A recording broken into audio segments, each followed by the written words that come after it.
Hi everyone, I'm just here to give you a short little video of ideas of how to use one of these yoga bolsters that you might have seen in the yoga studio, or you might have one at home and not quite sure what to do with it. So I'll give you 3 ideas of ways you can do it. Okay? First one, perhaps the most simple, is just to use it for support in a child's pose. Okay? So you'll be familiar with child's pose, I would have thought.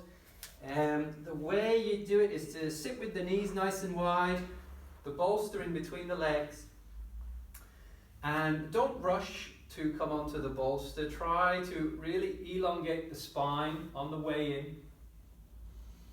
Use the hands to support if you need to, and then eventually, okay, you want to fully feel supported by the thing. You know, that's the point of it really, that it supports your weight. So you let the upper body rest on top of it, and then eventually the head comes down too. And it's usually comfortable to turn your head to one side. Now in this particular pose, I would try to imagine I'm breathing into the back of the body. Okay, breathing into the back of the rib cage. And you could stay here for a few minutes, okay, if you wanted to. It's very well supported, very light and simple, and very pleasant. Okay, second option then is to use the bolster to support you in Supta Baddha Konasana, okay, which is another pose you'll be quite familiar with, I would have thought. So, it's a little bit the opposite way around to what we've just done. Instead of lying on your front, you're going to lay onto your back, and you're going to have the bolster really close by for support. And you're going to lay over the top of the bolster. So already you've got that openness across the front of the body. And then once you're ready to, you bring the feet together and let the knees open wide. Okay? Supta Baddha Konasana.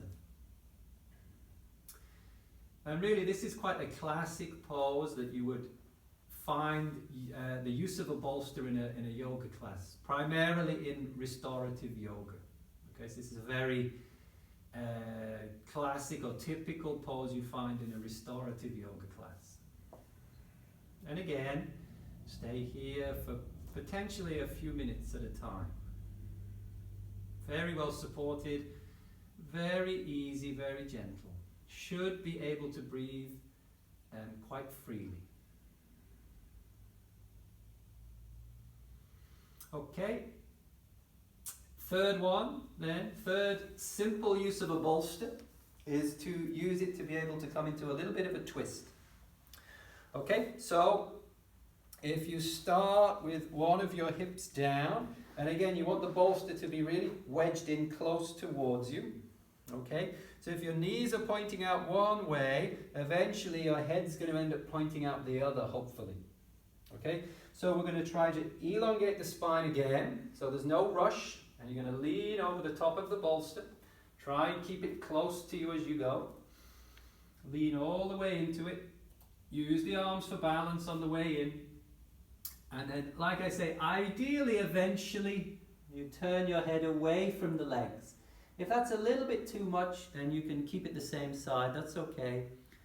But if you can, make the head and the neck part of the twist. Once you're onto the bolster, the arms need to do a lot less so that you can fully relax down.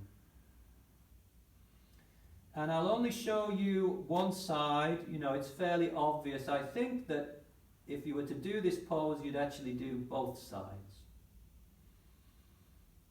But for the sake of this and keeping it short, you stay there a few breaths, a couple of minutes maybe, and then you can just find your way out nice and slowly. Okay, so there you go. If you've got one of these, or you're wondering what they might be used for, or you're wondering what restorative yoga is, that's the kind of thing you can do with it. Okay, thank you.